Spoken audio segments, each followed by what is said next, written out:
on se retrouve dans une vidéo avec mes cheveux lisses. Oui, je sais pas, j'avais envie de les lisser alors qu'il pleut dehors, mais bon, c'est pas grave. Et donc je vous retrouve aujourd'hui, bon bah encore une fois dans le décor particulier, mais je pense que vous allez prendre l'habitude. Enfin du moins tant que j'aurai pas d'éclairage. Je vous retrouve aujourd'hui pour faire le Sing My Life. Parce que comme vous le savez, si vous me suivez depuis un moment, j'adore chanter et en fait vous me demandez par mail le Draw My Life. Sauf que bah, j'ai pas de quoi déjà le faire et en plus je suis une merde en dessin. Voilà. Et du coup bah, j'ai trouvé le Sing My Life plus facile. Enfin, quoique c'est bien compliqué de trouver des chansons. Mais je m'en suis sortie, donc écoutez, on va faire avec et on verra bien ce que ça donne. C'est parti! Pour commencer, je m'appelle Justine.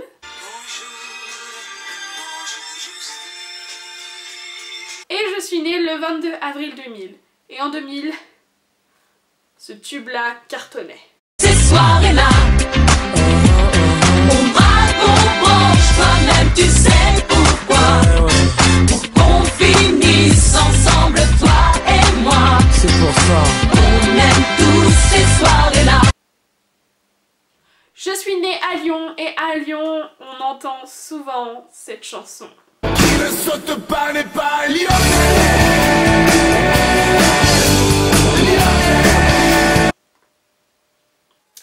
Enfin non.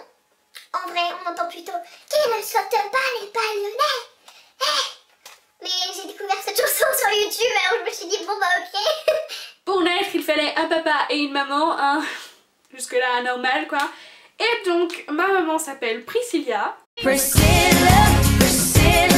mon papa, Frédéric. Je me fous du monde entier quand Frédéric me rappelle les amours de nos 20 ans. Je suis française, mais si je devais vous décrire mes origines, ça serait ça.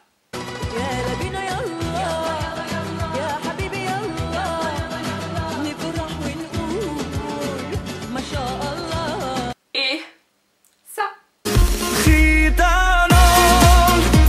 Et donc ces deux choses donnent ça.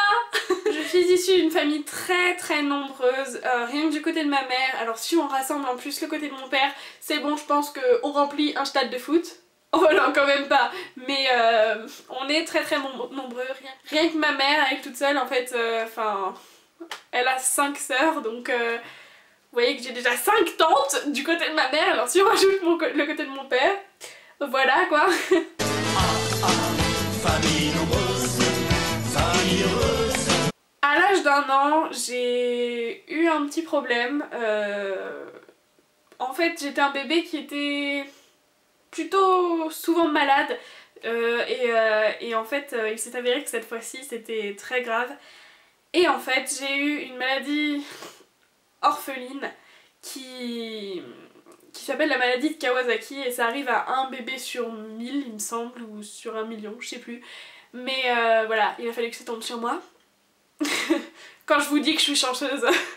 Je suis malade, complètement malade.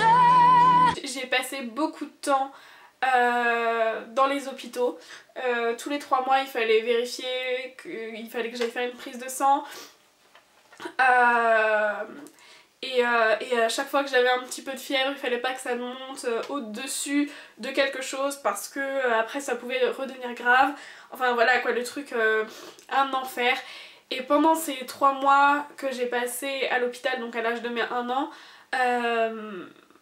j'étais entre la vie et la mort. Et donc ça a beaucoup irrité ma famille. Et de là, mes parents se sont séparés. Ensuite est venue l'heure des cours de récré. Et donc en maternelle, j'ai vu une fille blonde qui, ma foi, je la trouvais inintéressante. Au début je ne l'aimais pas du tout et puis on a commencé à se rapprocher et de là tout a commencé. Ta meilleure amie. Le seul petit problème, c'est que quelques années après, donc 2 années après, j'ai dû déménager pour faire mon entrée en CP. Donc j'ai déménagé. On déménage et ça ne fait que commencer. Je suis arrivée dans cette école où je ne connaissais personne. J'ai fait 1 an là-bas et en fait il s'avère que les déménagements je connais ça très très bien. J'ai déménagé 11 fois à 14 ans.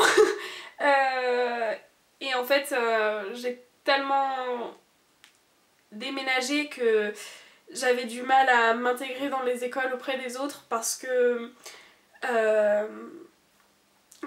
faisais pratiquement jamais 1 an complet dans une école. Donc ça a été plutôt bizarre pour moi, je comprenais pas forcément tout. Mais ça m'a pas empêché de réussir à l'école, mais le seul problème c'est que à force de déménager comme ça et de me faire des amis et en même temps de pas en trouver forcément parce que je les gardais pas bien longtemps, ça m'a fait douter de moi. En fait je n'ai plus confiance en moi, d'autant plus que j'étais une fille, et je le suis toujours d'ailleurs, qui est pas forcément mince, je suis plutôt ronde. Petite, ça me dérangeait beaucoup. Pratiquement tout le monde se moquait de moi. Et en gros, ben, c'était un peu ça. Un peu rondelette, de bonne petite joue. Elle essuie les critiques de quelques jaloux. Devant les profs, ils l'appelaient bouffe-tout. Mais ce ne sont que des enfants après tout. Et donc, du coup, à force de garder en tête les critiques, les déménagements, le fait de pas rester dans une école entièrement, enfin toutes ces choses là, et le fait aussi que mes parents ne s'entendaient pas entre eux, le dialogue n'était pas possible sans dispute. Ben, à 8 ans, on peut presque dire que à 8 ans j'étais en dépression.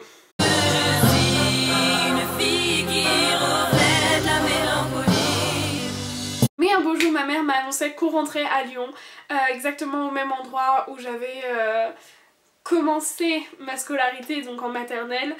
Et donc là, ça a été un Retour à la case départ. L'année suivante, donc l'année de mes 10 ans, on m'a annoncé que j'étais enfin guérie de ma maladie orpheline, donc je n'avais plus à aller dans les hôpitaux, je n'avais plus à subir tout ça, les prises de sang, j'étais vraiment guérie. Et donc à ce moment-là j'étais Libérée, délivrée. Puis il y a eu l'entrée au collège. Alors c'est pareil, j'étais pas forcément confiante, j'avais pas forcément confiance en moi. Toujours de par les moqueries des autres, parce qu'un enfant quand il se moque, plus il grandit et plus c'est mesquin, plus ça vous touche et ça vous fait douter. Et donc au collège, ben j'étais plutôt, comment dire, j'étais pas timide, mais j'avais une carapace qui faisait de moi qui montrait de moi une fille très forte, que personne n'attendait, et du coup les autres me lançaient encore plus des piques.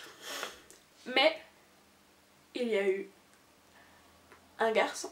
Il a ce je ne sais quoi qui fait mon cœur chavirer.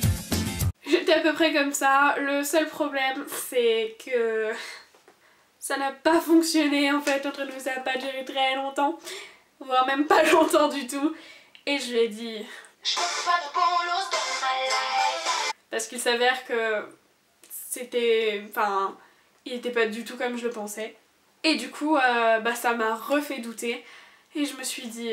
L'amour et moi, ça fait deux. Donc j'étais dans une très mauvaise passe de par tout ce qui se passait.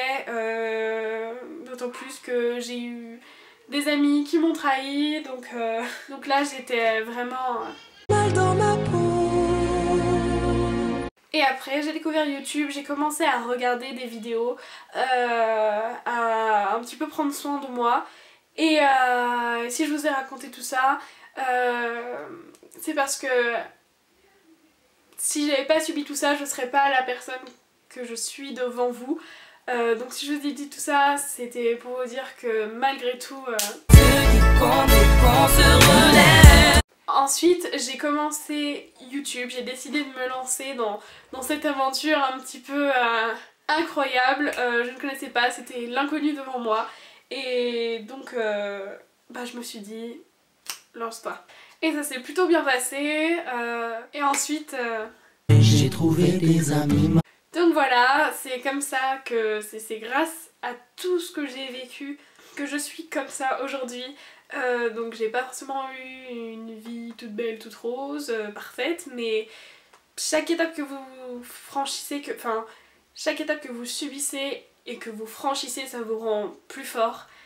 Et donc voilà, dans quelques semaines, je pourrais dire Hey brother. Et si je vous ai dit tout ça, c'est parce que c'est moi. Et moi j'ai les yeux plus gros que le monde. L'année prochaine, j'aurai 15 ans à peine, 15 ans seulement. Donc j'ai toute la vie devant moi. Donc voilà, j'espère que ça vous aura plu. Vous en aurez appris un petit peu plus sur moi. Sur ce, je vous fais de très gros bisous et n'hésitez pas à liker cette vidéo, à la commenter, à vous abonner à mon compte Twitter et à liker ma page Facebook, sans oublier de vous abonner à ma chaîne YouTube si c'est pas encore déjà fait. Voilà. Encore déjà fait. Ouais. Voilà, je vous fais de très gros bisous et je vous dis à la prochaine pour une autre vidéo. Ciao.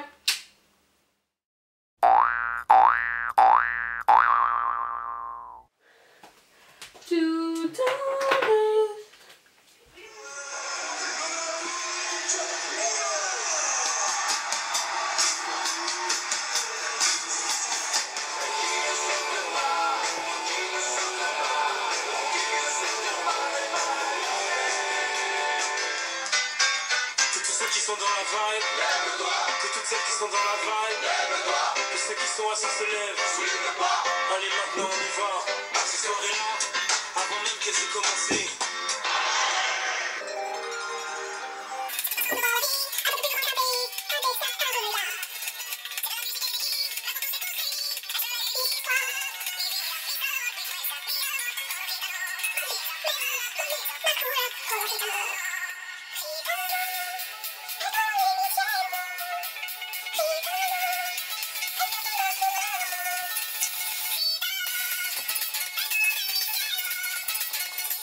Un dortoir, je n'ai plus d'envie de vivre ma vie cesse quand tu pars. Je n'ai plus de vie, mais mon lit se transforme en quai de gare. Quand tu t'en vas, je suis malade, complètement malade. Ma mère sortait le soir et qu'elle me laissait seule avec mon désespoir.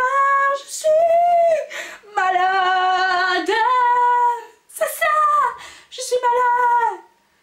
Tu m'as privé de tous mes bords, tu m'as privé de tout. Et j'ai le cœur complètement malade, cerné de barricades.